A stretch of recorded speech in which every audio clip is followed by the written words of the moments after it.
All right, everyone. Welcome to this week's Team Kentucky Update. We're doing this a little bit early today because we have a massive groundbreaking in Western Kentucky later today.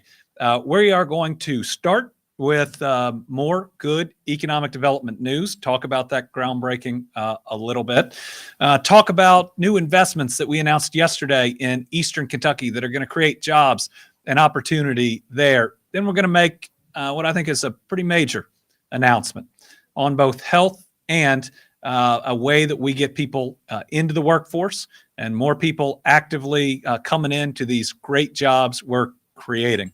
We're going to have a really good COVID report, and it feels good to have a really good COVID report. Then the Lieutenant Governor has a number of announcements as well. We're going to recognize the amazing job and history of our magistrates. So a lot going on today. To begin, we have some great economic development projects to highlight today, including a groundbreaking on what, because of yesterday, has become the largest investment in the history of Western Kentucky, a grand opening, and a new build-ready site to attract other quality employers in our state. So to start, up first is Ascend Elements, Inc., which manufactures advanced, sustainable battery materials made from recycled lithium-ion batteries. Basically, they're going to take the batteries from our phones, from computers, from other places that have lithium-ion batteries, recycle them, and then serve these car battery manufacturers. I very much look forward to joining their leadership today as they break ground in Christian County. Listen, this was already an incredibly exciting project. When they announced it, it was a $310 million project that was going to create 250 new jobs at the facility known as Apex One in Hopkinsville's Commerce Park 2. But yesterday, the Department of Energy and President Joe Biden announced that they would be receiving a $480 million federal grant. It's actually $480 million split between two federal grants as part of the president's American Battery Materials Initiative. What this means is this project, because there is required private sector investment to go along with those grants, has now grown from $310 million to just under $1 billion. It will now create, I believe, over 400 good quality jobs. It was going to be a big groundbreaking. It was already the biggest project in the history of Christian County, but it just got a whole lot bigger. Work at Apex One will include the company's innovative hydro to cathode process, which generates no toxic waste and minimal carbon emissions. The operation will produce enough material to equip up to 250,000 electric vehicles annually, and that was when they were doing the very first investment. So I'm really excited to hear and learn what these additional dollars and how capacity will increase. The project also adds to Ascend Elements' existing partnerships with established companies like American, Honda Motor Company, EcoPro, and one of our new great partners with Team Kentucky, SK Battery America. Jobs at the Hopkinsville plant will include engineers, chemists, warehouse associates, and manufacturing operators, and it's expected to become online, at least the first part, in 2024. Listen, the impact is going to be felt in Christian County, but all of the surrounding Western Kentucky region. Company leaders anticipate the new location will create $4.4 billion in economic impact for the Commonwealth, beginning with the construction and continuing through the first 10 years of operation. Again, those numbers were based on the $310 million investment. This is a game-changing, if not a state-changing announcement and investment. You know what? This area deserves it. This one's pretty personal to me. Hopkinsville is about 26 miles from Dawson Springs. It's the town that my dad is from. That was my safe place growing up. And 70% of Dawson Springs was wiped out by the worst tornado event in our history in December. A $1 billion investment, just 20-something miles on the other side of the Penny Robb Parkway. That was the WPA project my grandparents met on, both working on that WPA project. I would not exist without the park in between Dawson Springs and Hopkinsville. I know it's going to be a game changer for Western Kentucky. I also know it's going to save the town of Dawson Springs by ensuring that there are great jobs all around and through that region. So both as governor and as someone that loves that area, loves that town, thank you again to the leaders at Ascend Elements for locating in the Commonwealth. Congratulations on yesterday's grant funding, and congratulations on this project becoming the largest in the history of Western Kentucky. And I believe it's got to be in or close to the top 10 largest projects once it ramps up to the nearly $1 billion that we've ever announced in the Commonwealth. Also on Tuesday, my senior advisor, Rocky Atkins, was in Lexington to celebrate the opening of Vector Corrosion Technologies' new location, which is creating 20 new full-time jobs in the Fayette County area with more than a $1 million investment. Vector is based in Winnipeg, Canada, and this facility is the company's first in the United States. For the past half century, the company has provided concrete repair and corrosion solutions that extend the life of infrastructure. And Vector has grown into a global leader in corrosion mitigation products and services for reinforced concrete and masonry structures. That includes bridges, parking garage, buildings, marine structures, and industrial facilities.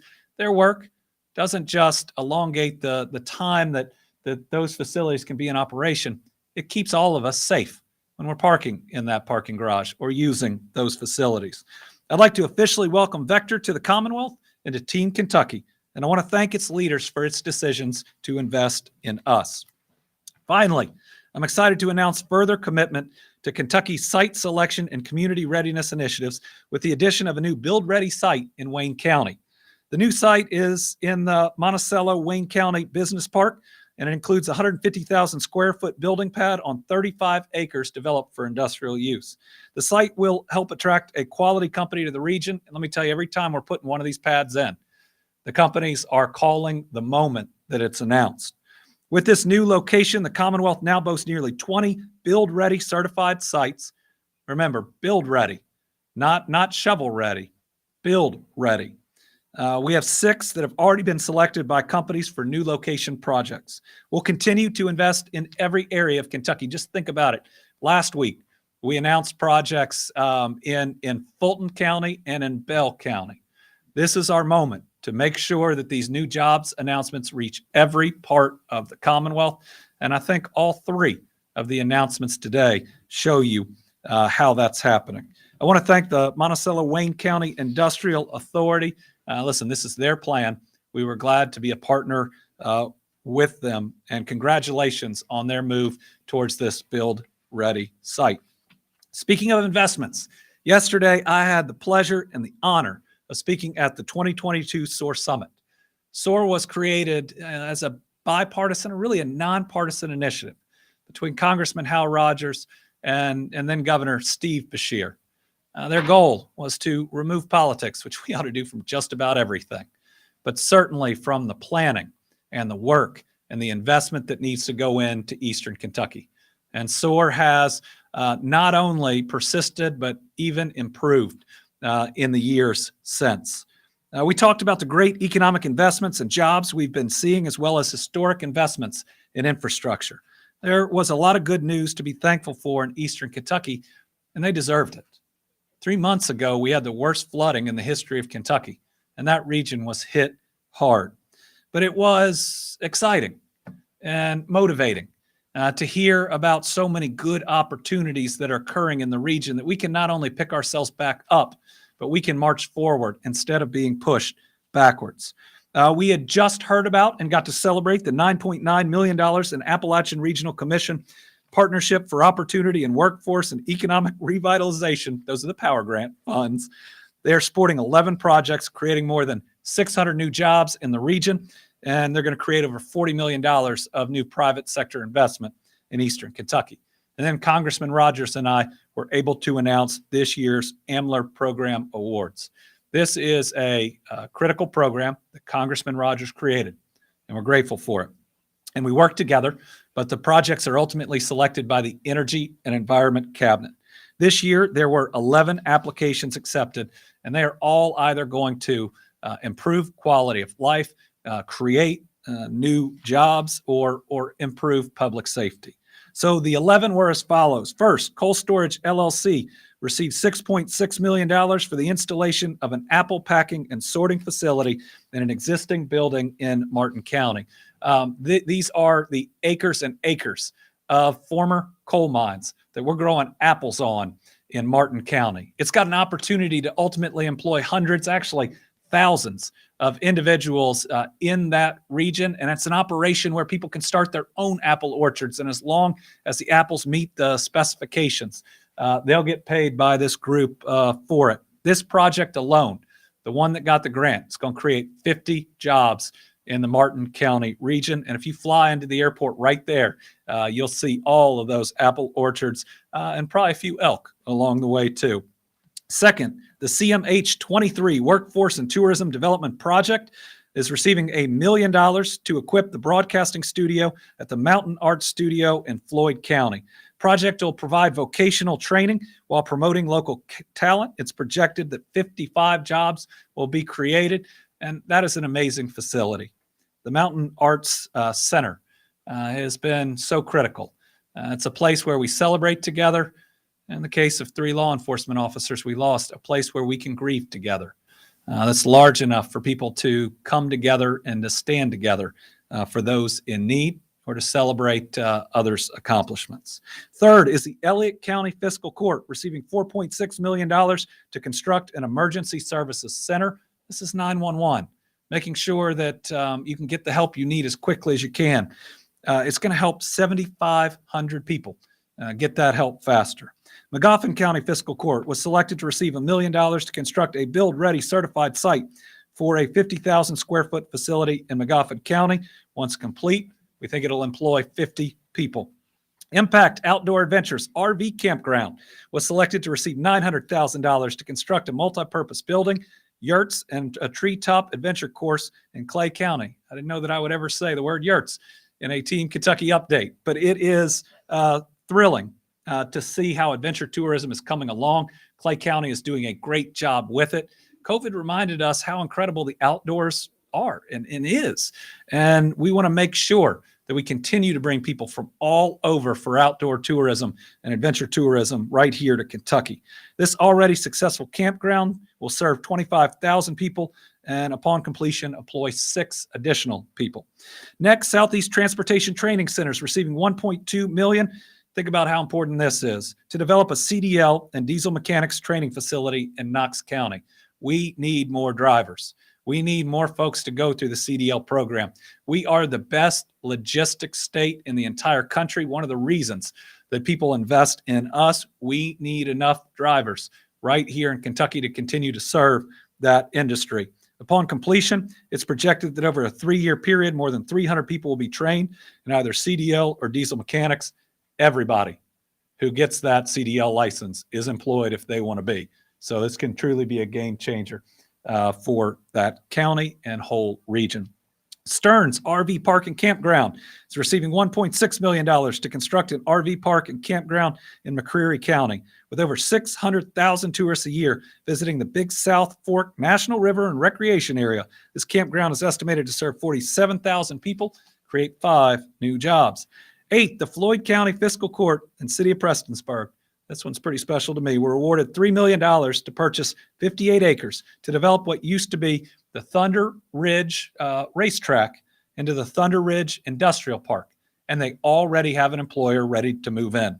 Box Vanna intends to construct a 200,000 square foot facility, and they're committed to creating at least 50 high-paying manufacturing jobs when the site is ready. Raven Rock Resort was selected to receive $1.7 million to begin development in Letcher County. The resort will boast an 8,500 square foot lodge, cabins, and trails bordering the Jefferson National Forest. This is one of the prettiest places in the entire world. And this resort is going to draw so many people to it. I really think that this is a phenomenal project. You see Representative Hatton there. You see our great mayor of Jenkins as well. Really appreciate their vision. Wolfe County Sanitation District was selected to receive $1.4 million for the Hazel Green Wastewater Collection System Phase 1. It's going to make sure that we provide safe and clean drinking water and sanitary sewer systems to that region. And finally, the Royalton Trail Town Development Phase 2 was selected to receive $2 million to construct a visitor center, restaurant, and entertainment space and parking in Magoffin County. It's going to create 10 new jobs, and the campground will serve the Dawkins Line Rail Trail visitors. That's one of our best traveled trails that is out there. Once completed, these 11 projects are projected to retain or create more than 200 jobs, train 300 Kentuckians, and serve more than 100,000 people. So many thanks to Congressman Rogers, to Secretary Becky Goodman. This is a really good program serving this community. And let me tell you, for different business folks, government, nonprofits, and others, just 3 months after the greatest difficulty maybe that we've ever faced in the region, to see these injection of funds, but a recognition of their ideas. State government didn't come up with any of these ideas. These were all local ideas about how to move their communities forward, and we were just able to be a good partner to those communities. All right, I want to move on to what will likely be today's biggest announcement. And I want to start by talking about Kentuckians' health, and in a minute, I'm going to talk about workforce and make a major announcement that aims to boost our workforce by improving key health areas. I've always believed that healthcare is a basic human right, and since taking office, I've shown it. I've fought for affordable and accessible healthcare coverage for every Kentucky family, regardless of where they live and regardless of how much money they make. During my first week in office, I worked to expand access to critical healthcare for nearly 100,000 Kentuckians who the last administration was trying to kick off their healthcare coverage by a cynical waiver that would have only hurt our folks right before a pandemic hit. And in an effort to increase maternal and child health outcomes and increase access to life-saving healthcare services for more Kentuckians, in May, I announced that Medicaid coverage would expand to a full 12-month postpartum period, something the data shows that our new mothers, as well as those babies, need. Last year, we announced Kentucky's hospitals will receive an additional $800 million to $1 billion annually to help advance quality of care and provide a stable base for those amazing facilities that have helped us navigate a 1 in every 100-year pandemic that's now killed over 17,000 people. Listen, if we didn't know before, we need our hospitals. We need our rural hospitals. We need them to be fully staffed. We need their economics to work. Without our rural hospitals, which are still here in many ways thanks to the expansion of Medicaid years ago, we would have been not just overrun, but we would have seen a lot worse outcomes in COVID. I also relaunched Connect, which offers healthcare coverage options for Kentucky families and now exposes them to other programs that can help benefit their lives and ultimately push them back towards the workforce and better outcomes. The program's expanded to include food, rent, and child care assistance programs for those in need. And in July, we announced the launch of the 988 Lifeline, the easy-to-remember crisis and suicide prevention hotline that is truly putting into practice what we have professed, that mental health is just as important as physical health, and we need the same resources out there to help people, especially in crisis. And let me tell you, it's working. We can pull out those numbers, increase calls, getting the professionals directly in touch with those that need them. This administration believes that healthcare isn't just policy and numbers. It's quality of life, whether that's for your mother or for your child.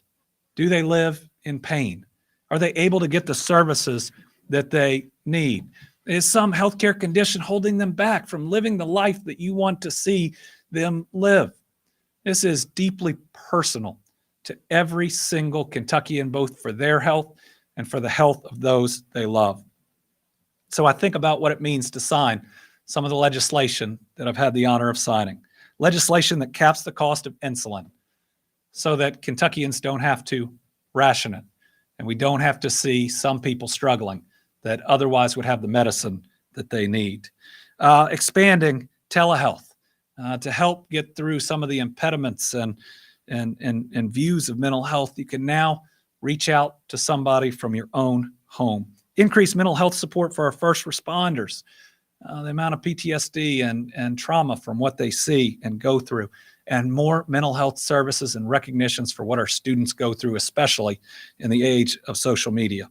Creating a lung cancer screening program and improving the quality of mental health treatment, enhancing stroke care, and providing access to the lowest cost medicines.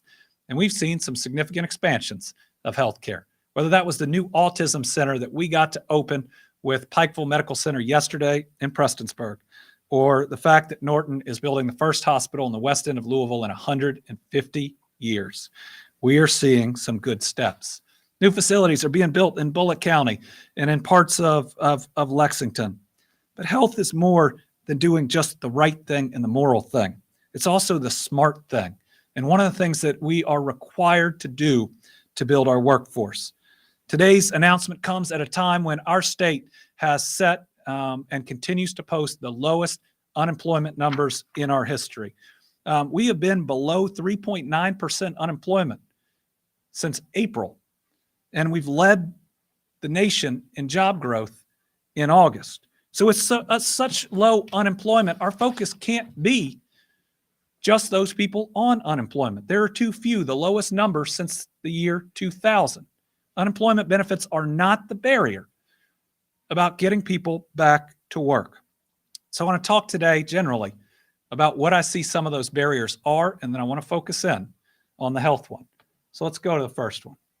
All right, when we are looking at our workforce, first thing we need to do is do it in a nonpartisan, practical way. If you want to solve a problem, make sure we're looking at facts and we're coming up with real solutions. So number one, retirements. If we're going to talk about those in our workforce or those leaving our workforce, we have to acknowledge that my parents' generation, the baby boomers, are retiring, and they've earned it. They're the largest generation on planet Earth. No generation since then has been as large. And so we have to understand when the largest generation in the history of planet Earth has reached retirement and deserve it, that it's going to have an impact on our workforce. And when we acknowledge that and how it's impacting our other numbers, again, that's when we can steer towards the areas where we can make a big impact. Number two is childcare. Now, we've got a lot of initiatives in this area, but certainly with the cost of childcare often being prohibitive, parents are making the choice that they would rather stay home than go to work just to pay or barely be able to pay someone else to provide childcare. We have to address this issue, and we're seeing a lot of employers come up with very innovative solutions. Another is addiction and incarceration. This is second chance employment. A lot of groups are making great strides. We're doing everything from working to provide recovery housing. And so when people come out of treatment and need a little additional help as they return to the workforce, we launched a tool to help people find recovery housing in any part of Kentucky. We also are working with eCAMI to do training in one of our largest prisons to create the types of skills where when people come out and they're ready to go into that second chance employment, they have real skills that they don't get lost in the shuffle, and that we can ultimately end this recurring circle of people in incarceration. But the last piece, the one we're going to talk about today, is health. One of the major obstacles in getting some people into the workforce is they're simply not healthy enough to do it. Challenges in their health are preventing them from either looking for or securing a job. These are really basic things, folks. If you can't see, it's really hard to work. If you can't hear the instructions that you're getting, it's really hard to work. If you have massive dental problems that are creating major pain or other complications, it's really hard to work. So while we have made many announcements in this area, today we're announcing that for many Kentuckians, we're removing the roadblocks that they face in accessing dental, vision, and hearing care.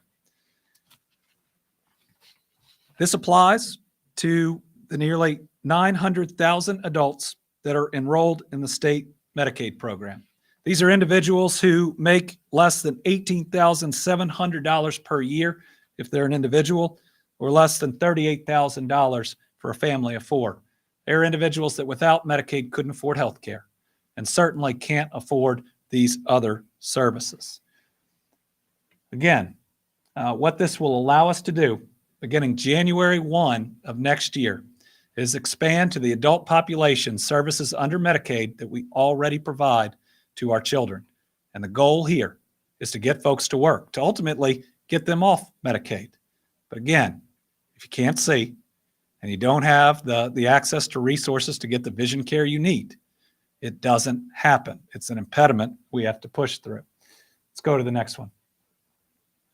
So the first thing we are doing is expanding Medicaid dental benefits. And what it shows, the data, is that we lose in the United States almost 100 million work hours annually due to emergency dental care. This is not just impacting people and not being able to get to work. And by the way, those like this administration battling the drug epidemic say that dental pain, tooth pain, ends up leading to a lot of addiction.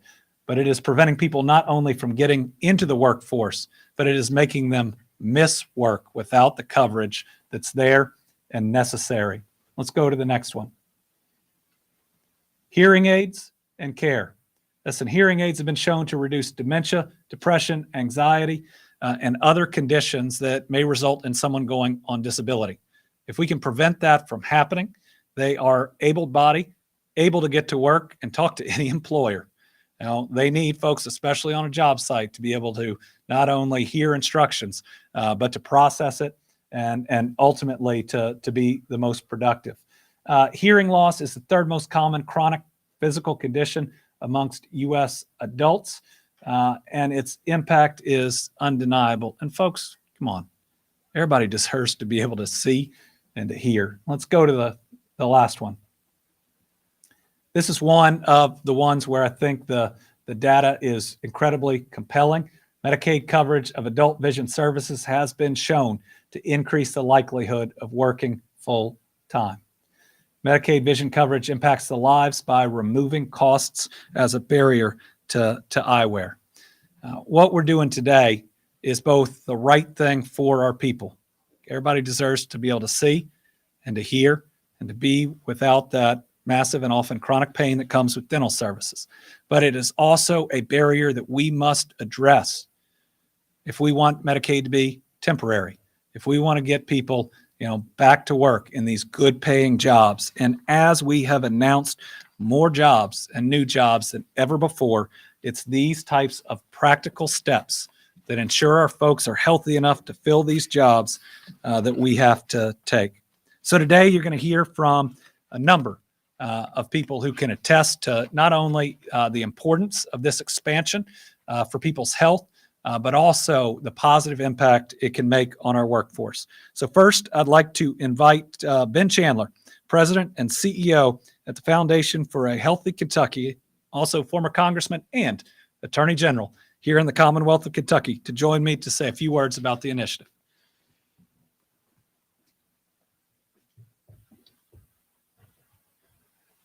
Thank you, Governor. It is a pleasure to be with you here today. As the Governor mentioned, I'm the CEO of the Foundation for a Healthy Kentucky. The Foundation for a Healthy Kentucky is interested in the health of our people. That's what we exist for. We follow data. We don't back any program that is not completely steeped in data, that it is clear that it's the right thing to do for our people. And we are strictly nonpartisan. Wouldn't make any difference to us who makes a statement like this. But this governor, Governor Beshear, has stepped up to the plate. He obviously recognizes the data on this subject. He recognizes that it's the right thing to do to provide hearing, dental, and vision for, my goodness, 900,000 people here in Kentucky is just really a remarkable step forward.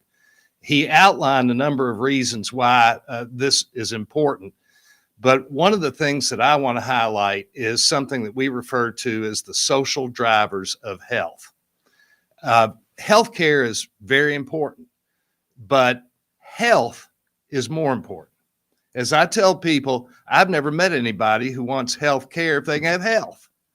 Health care is important to health, but it doesn't even begin to be what's everything that leads into what causes good health. These social drivers of health are what are particularly important. And maybe the most important social driver of all is to have a job, is to be able to be employed, to be able to make a living for your family, to get your family in a healthy economic position. All of the data shows that when you work, you've got a much better chance of having good health. So it's a circular thing. You've got to have good health to be able to work, and you've got to work to be able to have good health. So this is what the governor's trying to address today. He is very rightly linking work and health because they are linked. If you're not healthy, you cannot work. If you cannot work, you will not be healthy.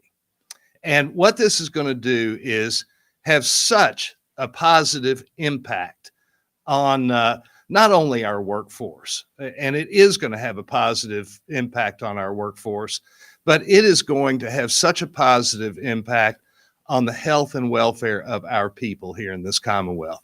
And I can't think of anything more important for somebody leading this Commonwealth to be interested in than the health and welfare of our people. And we're fortunate to have a governor who has shown that. He started out, maybe the first thing he did when he got elected governor was to make sure that 100,000 of our fellow Kentuckians didn't lose their health care when he got rid of the waiver, which he mentioned earlier.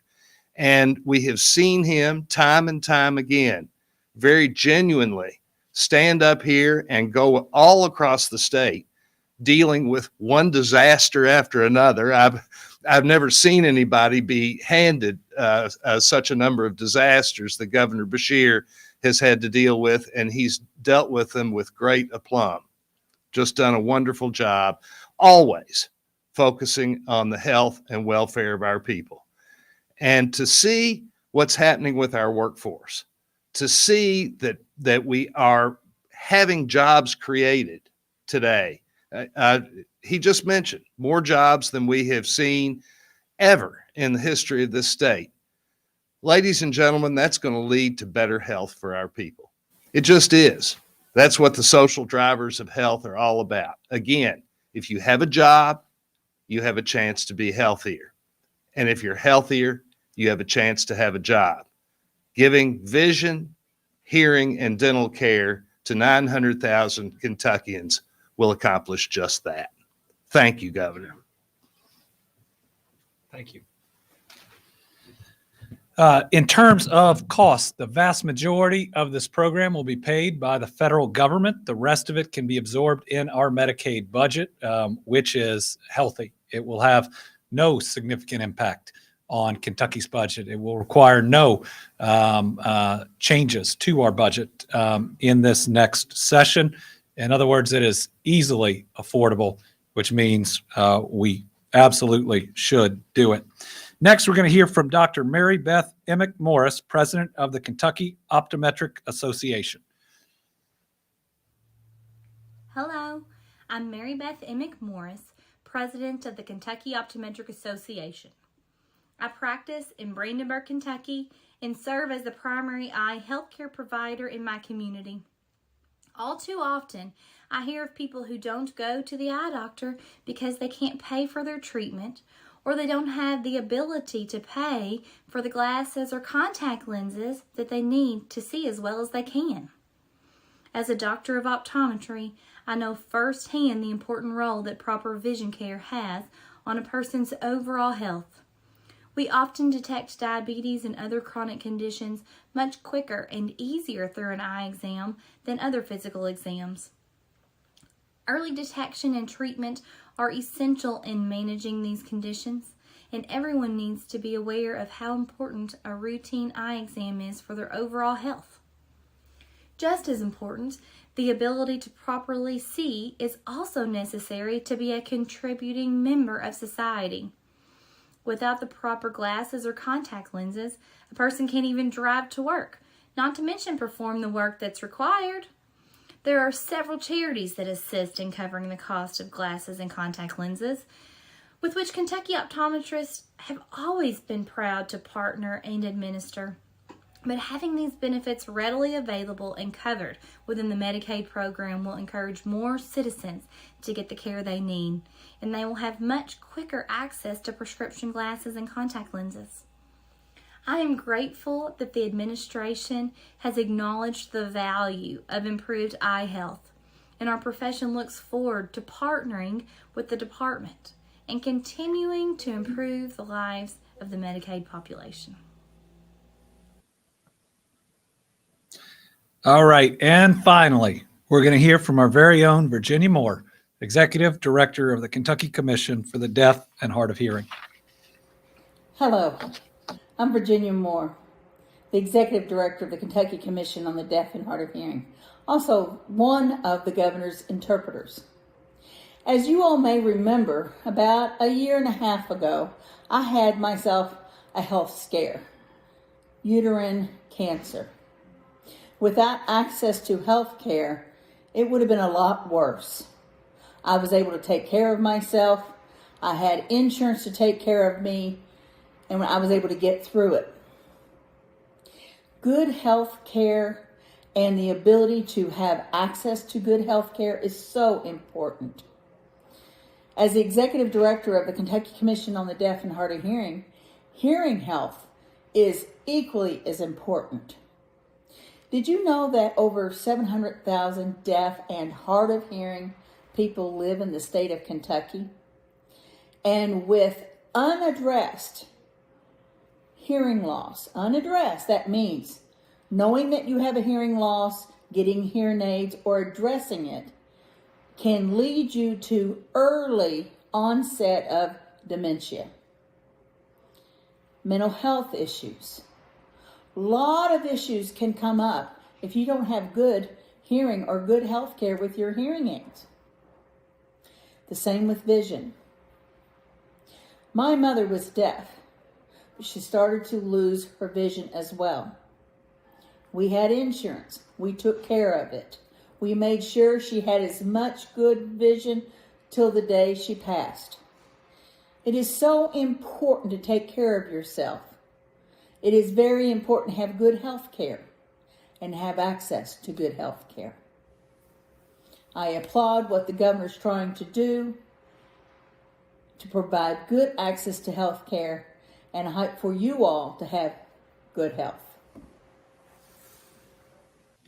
All right. Thank you to everybody for lending their voice to this important step, not just to our people, but to get people healthy enough to get to work. I think it was one of our individuals that said, if you can't see well enough, you can't drive the car to get there.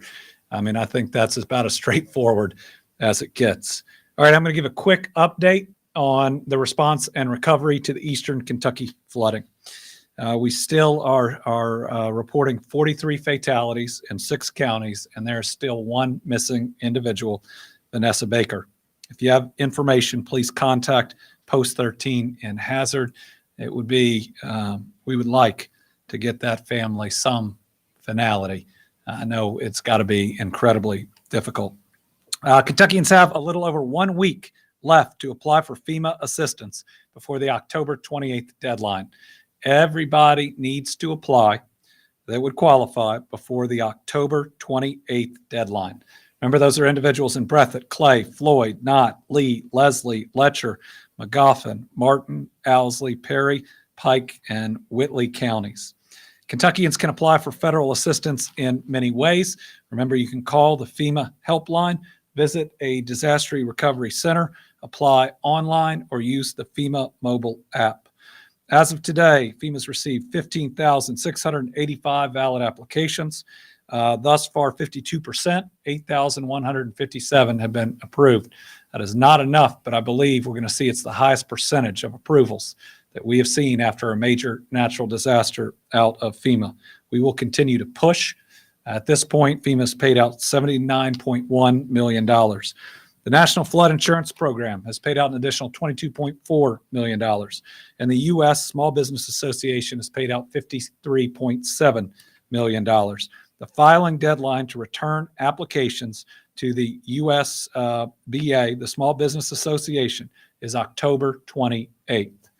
When we look at our state parks and sheltering, 263 people are still sheltered in our state parks. We have 526 in travel trailers. If we can bring up that update, we now have 305 travel trailers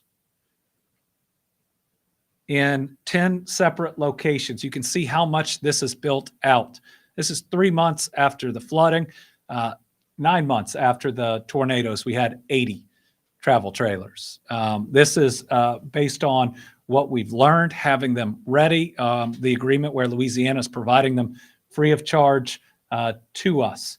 As you can see, we have had a lot of sites that have been amplified. We have 21 additional trailers in the region since October, my October 12th update, and we now have them on site in the Jackson site and in the Jenkins site. So these were 2 sites we had to build basically from scratch. There's a lot of infrastructure work that had to go into getting them up and ready. And remember, when you see them on site, you have to get them hooked up safely.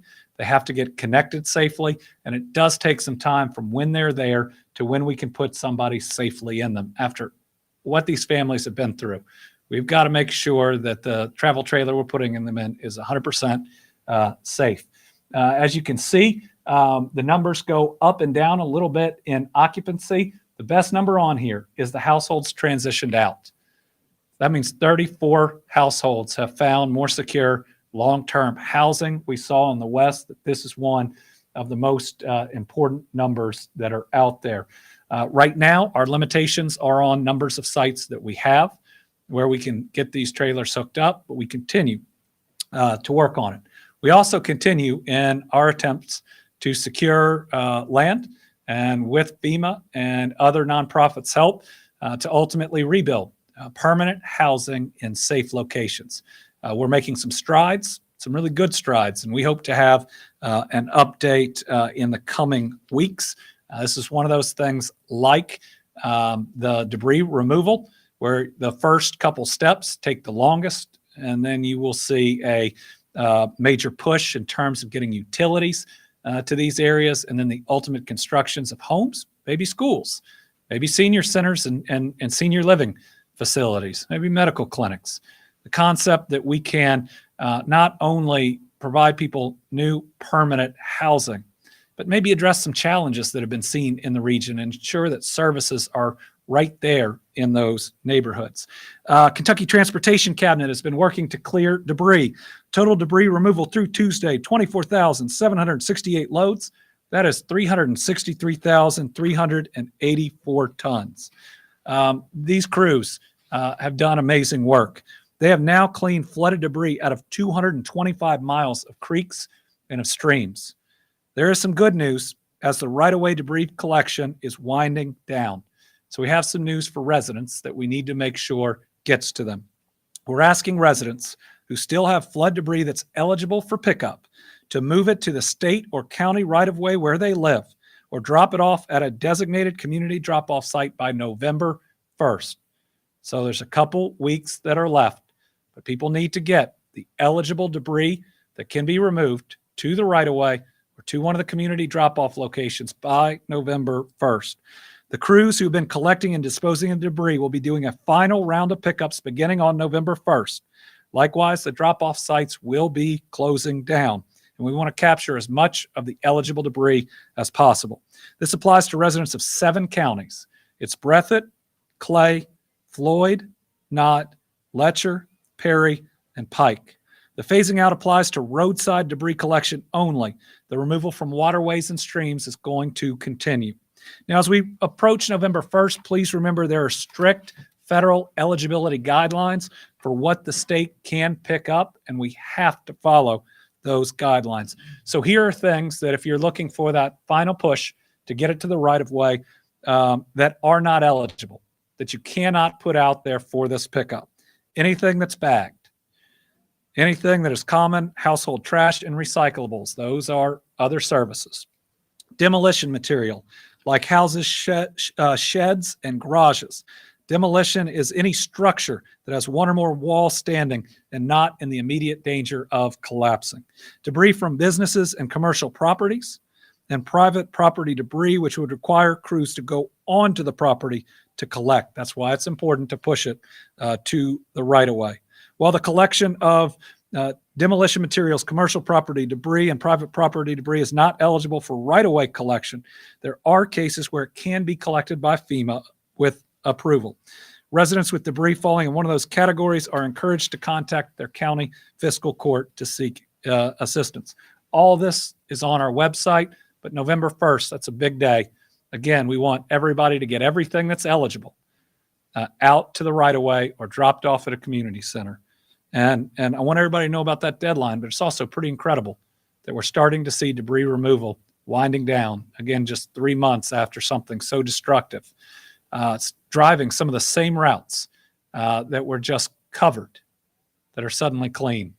There's something therapeutic, something special about seeing so much chaos picked up and hauled off and seeing some of these streams look the way they did before.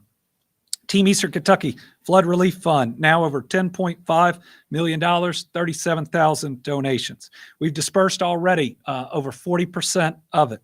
First, we made 42 funeral payments, and we'll have at least one more. And we got to be able to grieve together, and nobody should have to go through a reimbursement process while burying their loved one from a natural disaster like this.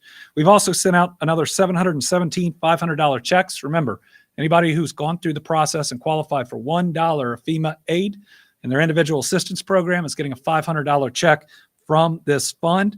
To date, we've sent out 7,479 checks. Those are 7,479 families for a total of $3,700,000 plus $1,000. Also, a new $15,000 plus donor, Dotmer Paper, which has a number of facilities in Western Kentucky, donated $50,000 to this fund. And I'm here to tell you today that the remaining funds, after we get these payments out, are all going to go towards the long-term rebuilding efforts to make sure once we get this property secured that we're going to be able to get these houses up.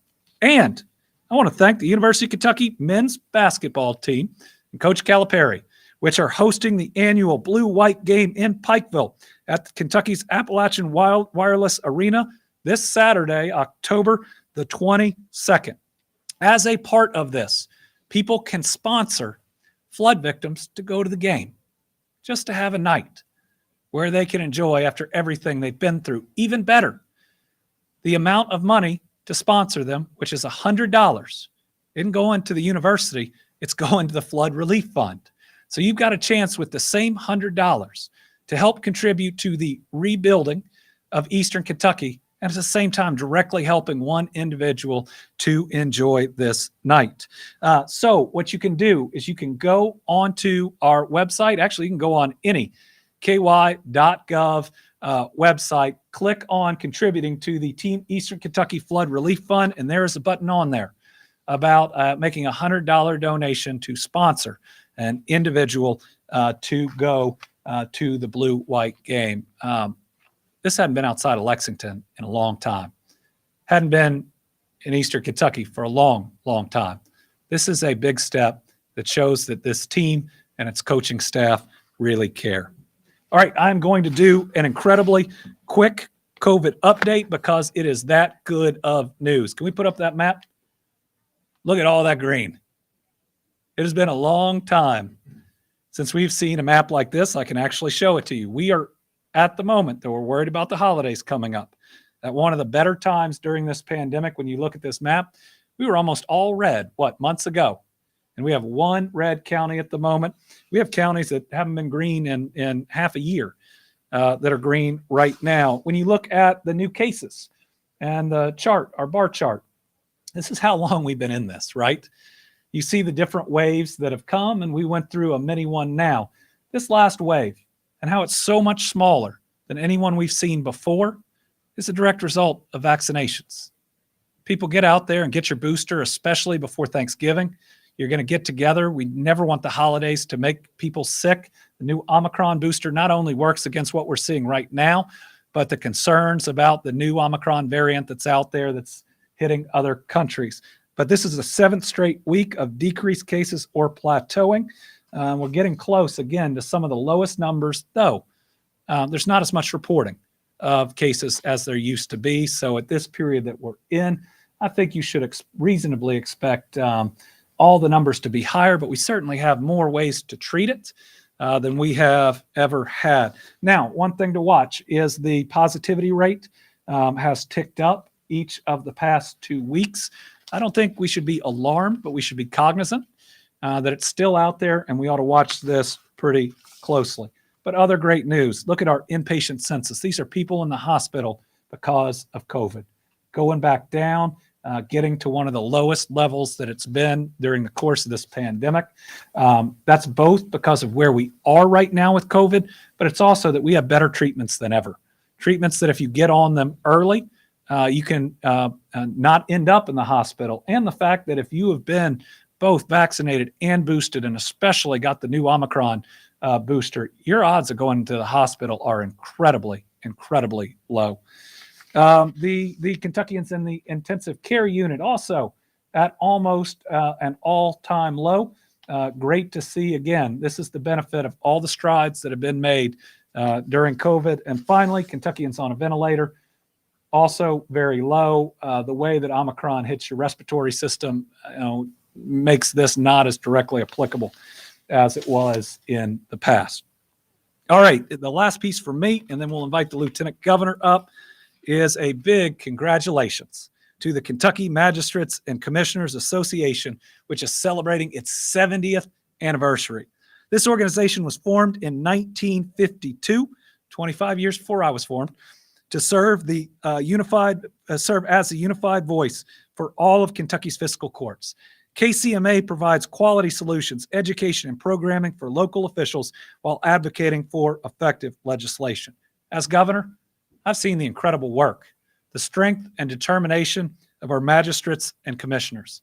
I have seen their foresight in water and sewer projects that can change everything, on the work they do to bring in economic development opportunities, and I have seen them there, whether it's on their backhoe or however they can help in times of great difficulty.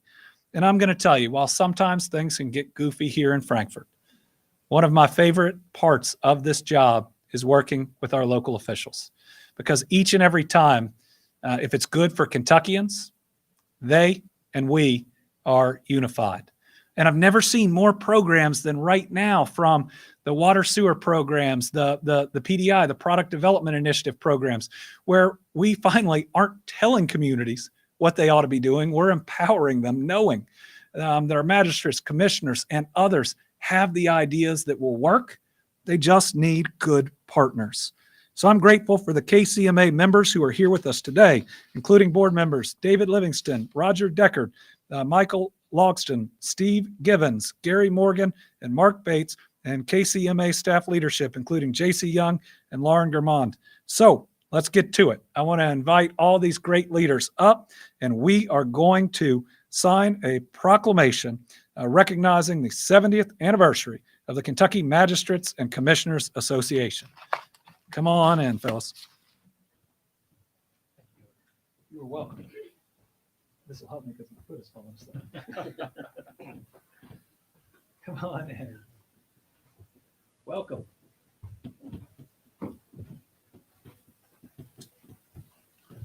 All right. Well, look up. Come on in.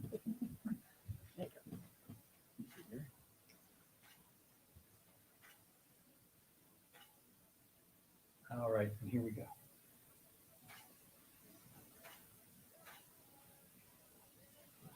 Congratulations. Thank you. All right. Very welcome. Okay, be careful. Anything you write with this becomes a law. There you go. All right. Thank you very much. Thank you all so much. Thank you. Thank you. We appreciate you. Appreciate you. Thank you. Thanks, sir. I appreciate you. Oh, please do. Please do. All right. So today I want to acknowledge that October is also National Crime Prevention Month. And this month we reflect on the important work by our safety officers to make our communities safer throughout the Commonwealth. Crime prevention is key to ensuring public safety. We have made significant strides in the right direction in preventing and reducing crime. And this month is a time to celebrate these actions while reflecting on the ways that we still can improve. So here are just a few actions that our administration has taken to keep Kentuckians safe. We provided dollars to purchase communications equipment and hire additional personnel. We expanded access to resources for our peace officers while they are on the job. Governor Beshear championed the largest raise for Kentucky state troopers in our state's history, and we increased the training stipend for officers, ensuring that they not only receive some of the best training in the nation, but that they can also provide for their family while doing so. We entered into a partnership with the U.S. military to recruit active service members to Kentucky law enforcement. We championed legislative action, making it easier for law enforcement to conduct undercover stings to stop horrific crimes against children online. None of this can be done without help from all of us. And as we continue our work to reduce crime, we have to focus our efforts on stopping domestic violence because that makes up a significant portion of violent crime. So also this week on Monday, Governor Beshear signed a proclamation declaring October as Domestic Violence Awareness Month in Kentucky. In Kentucky, more than 45% of women and 35% of men experience intimate partner physical violence or rape in their lifetimes. Behind those statistics are people, Kentuckians, our friends, our family, and our neighbors. As a mom, and I know the governor feels the same way as a dad, we cannot and will not accept those numbers. Since taking office, we have awarded more than $96 million in grant funding to provide victim services throughout Kentucky. In April, Governor Beshear signed Senate Bill 271, which requires the Commonwealth to produce an annual report on domestic violence-related data. This will enhance response and prevention efforts from agencies including law enforcement, our courts, and service providers. And it will help us to better serve domestic violence victims and survivors. This will make Kentucky a model for other states in its approach to domestic violence research and prevention. We all have a role to play in building a brighter and safer future for each other. This month and every month, we must commit to standing with survivors of these unspeakable acts and lead with the courage that these survivors show every single day. We have a video message to share with you from Mary Foley, the Executive Director of Merriman House in Paducah. Merriman House is a local domestic violence shelter that is open and safe for survivors and their families. Hello, I'm Dr. Mary Foley, Executive Director for the Merriman House Domestic Crisis Center. We serve the 8-county Purchase region of Western Kentucky, and October is our month to highlight a very difficult topic in lots of ways that are meaningful for our community. We first want folks to get connected. So we want businesses, churches, individuals to connect to our mission in a whole variety of ways. We want to invite survivors to get help, reach out to us if they need us. And then we want to challenge folks to give back of their time, their resources, to support the mission of saving, building, and changing lives. So October is Domestic Violence Awareness Month, and we encourage you to get connected, get help, and give back. All right, that is great. Thank you from the Merriman House. Next up, we have energy saving tips, which is the irony of all ironies because this room is like a meat locker today. So obviously we're taking that very seriously here in the Capitol. But winter is right around the corner, and there are many free and cost-effective resources that are available to Kentuckians to help reduce the cost of utilities. One, connect with your local community action network and apply for LIHEAP, or Low Income Home Energy Assistance Program. You can find that website on the screen here.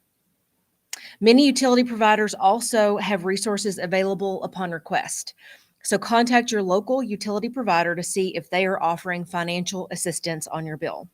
To learn more about energy affordability, visit the Energy and Environment Cabinet's Energy Affordability page found on the screen. You can see here that some other useful tips for reducing your energy cost. And among them are open the curtains during the day to allow sunlight to naturally heat the home and close them at night to reduce the chill on your windows. Replace furnace and heat pump filters as recommended. And when you are at home and awake, set the thermostat as low as is comfortable. And that advice had to have come from my husband because he freezes me to death at home because he loves to do that too. So we are living by our advice. And finally, let's talk about some great news with our Team Kentucky All-Stars. This is a group that's near and dear to my heart, certainly. But tonight, the first family is going to light the mansion gold to celebrate Lights On After School. If you are a parent or a caregiver like we are, you know the important role that our after-school programs play in making it all work. These programs are important for so many Kentucky families. We depend on them for safe after-school options for our kids until we finish up our own workday. But even better, our kids love them. They not only learn to feel safe, but they also get the chance to have more time with their friends. I want to thank the dedicated teachers and school staff and volunteers who go above and beyond to make this opportunity possible. As a former teacher and coach, I know that it takes a lot of work and it's often a thankless job. But when you see the smiles on those kids' faces and have the comfort of knowing that they are safe, it is all worth it. So today, we are rightfully naming our after-school programs and the many Kentuckians who make these experiences possible as today's Team Kentucky All-Stars. Thank you so much for caring for our kids and for keeping our workforce strong. And with that, I am now going to turn it back over to the governor for questions. Thank you. Oh, thank you. Man, tough day for Chris O'Brien, huh? All right, we will open it up for questions. We'll start with the Dean of our press conferences, Tom Latek. Thank you, Governor. Good morning to you. In the east, of course, we've had flooding, but in the west, as in fact in most of Kentucky, we're now in at least a moderate drought. Western Kentucky purchase area primarily is in a severe drought as of this morning. Are there any contingency plans that you have there or actions you can take to help those affected? Well, certainly it seems like each day we're dealing with some weather condition. And if you wait a week, it'll be a different one. That's been Kentucky weather for most of my life. We are willing and always ready to work with local leaders on any challenges that they face, like with the city of Marion. Where we are still working with those officials to address what was a water crisis. They are now stable, but we are looking at the more permanent solutions. We've got to look as we move into the future about a more regional approach, though, to water systems, whereby we can help regions that are experiencing more drought with regions that have more water.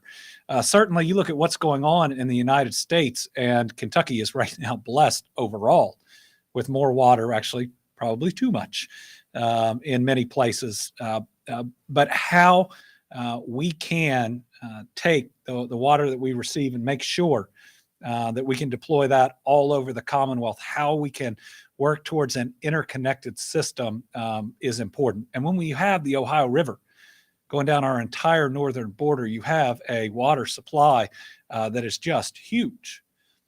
So obviously that is a long-term concept and requires a lot of work, and we'll try to do our part to work towards it. Phil Pendleton. The Legislative Republican Caucus is having an event, I believe, in the Rotunda. Senator Brandon Smith sent you a letter asking you to reverse your stance on President Biden's energy policies. What stance have I taken on President Biden's energy policies? Saying that you're basically staying quiet on it. Asking you to stand with them. Yeah. The quote was demanding the federal government reverse course on the devastating green policies which put Kentucky residents and U.S. citizens in perilous positions. You know, just yesterday I received a letter from Senator Smith that didn't make a lot of sense and seemed pretty political. Senator Smith, I guess, wrote that letter 2 days ago, concerned about inflation, and then yesterday stood on stage in Eastern Kentucky and accepted a whole lot of federal funding. He talks in that letter about gas prices and tries to say that a governor can impact gas prices, which most members of the General Assembly said we couldn't just months ago. But let's look at what we've done on that side. To save people dollars, we froze the vehicle property tax. That's hundreds of millions of dollars back in people's pocket. The actions of Senator Smith's General Assembly were going to raise the price of gas. They had passed a statute that in the midst of this would have made it go up with the state's gas tax. I froze that as well. I tried to reduce the state sales tax overall, which would have helped a lot of people. Senator Smith and the General Assembly refused to take that up, and we continue to give people tips to save. But here's the thing. If you look at gas prices in Kentucky, first of all, they've been going down in the last couple days. We are always 40-something plus cents, if you look at that, right at 40 cents below the national average. If a governor can have an impact on gas prices, we have the 11th lowest gas prices in the country. And I hope that they will acknowledge that if they believe that a governor can impact those prices. Listen, what's happening is it's the middle of October and there's an election coming up and people are engaged in the silly stuff. Listen, I sat next to Senator Smith while we worked on issues related to Eastern Kentucky. And if he's really concerned about these issues, he would have called me. We would have come, sat down and worked together just like we have been in Eastern Kentucky on it. If he's talking about coal jobs, they've gone up in the last couple of years as well. Okay, Austin Horn. Thank you, Governor. You mentioned kind of the political aspect of both the letter and the event that they're holding right now. Obviously, Republicans seem to think that inflation is a winning topic for them. What do you think the winning topic is for Democrats? Well, you haven't seen me out there on the campaign trail moving into this November for a very simple reason. I've tried to put politics behind me as much as possible, whether that's dealing with a pandemic, which requires us to all come together, or flooding or tornadoes.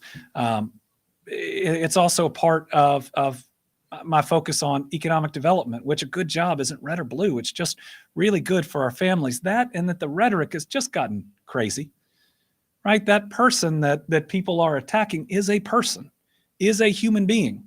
And at least my faith and values say you don't talk about another person and try to accuse them of things that are not true. And unfortunately, that's a lot of where politics have gone. I hope that we can get back to talking about things that matter to people, how we can make their lives better. Certainly, inflation is I don't just think a big political topic. It's hard on our families, and it's important that people are honest with them, though, too. That the price of gasoline is primarily controlled by OPEC and world forces. Russian invasion of Ukraine has had a big impact on that. Food prices. 60% of the world's wheat is in Russia and Ukraine. And obviously that's had a big impact on it. I think that people want people in office that care about them and that will be real with them. And I hope that candidates in any party stop trying to just throw red meat and join in oftentimes speech that seems angry and hateful, and just tell people what they want to do to improve their lives. In other words, who you're going to be, not who you want to tear down. Evelyn Schultz. Good afternoon. Good morning, Governor. Over your announcement today reminds me of the news that over-the-counter hearing aids became available across the country, and right now people can try them online. How do you believe that news will contribute to Kentuckians' health moving forward? And I guess what's your reaction to that news? Well, the question is how our expansion for 900,000 plus people on Medicaid that will now be able to afford the hearing aids that can help them get back in the workforce, how that connects to now being able to get them over the counter. I think it's a game changer.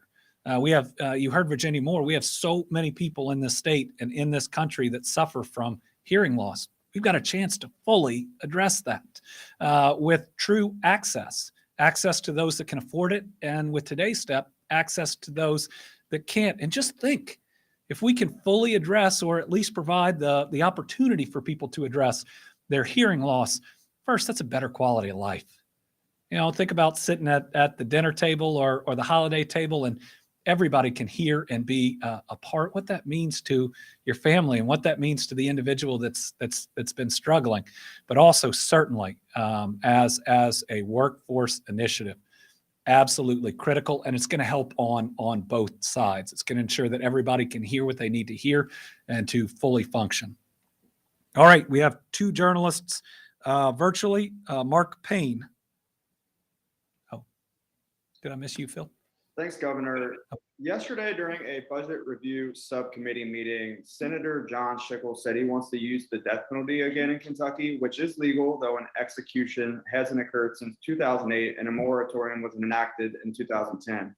As governor, you have sole power to grant clemency, and I was curious if you would want to weigh in on the death penalty and it being used in Kentucky. Well, there's currently an injunction from a circuit court that prevents it from being used. Certainly, both the Attorney General's office and the Justice Cabinet are part of that case, trying to work through the concerns that the judge has. But right now, based on a federal order, executions cannot occur in Kentucky. Melissa Patrick, Kentucky Health News. Hi, Governor.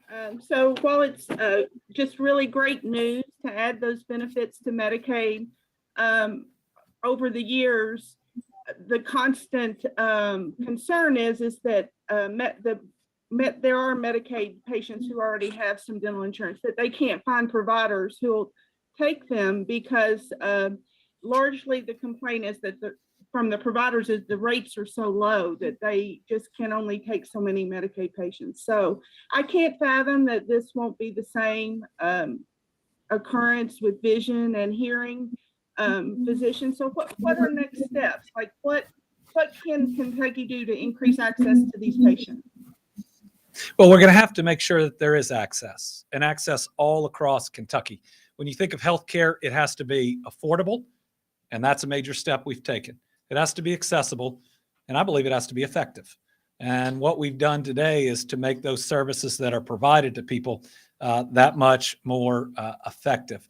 So as we implement it, we will see the various barriers, but I want to applaud our state Medicaid system, which has done so much to increase access, to look at reimbursements, and to address so many of those persistent issues. I believe that we have oftentimes more providers in areas where we have seen challenges in the past, but it's also about working together. You saw the optometrists today excited about this. And a lot of these patients, they're already trying to see in different ways, though they can't see enough of them. So it's going to be hard work.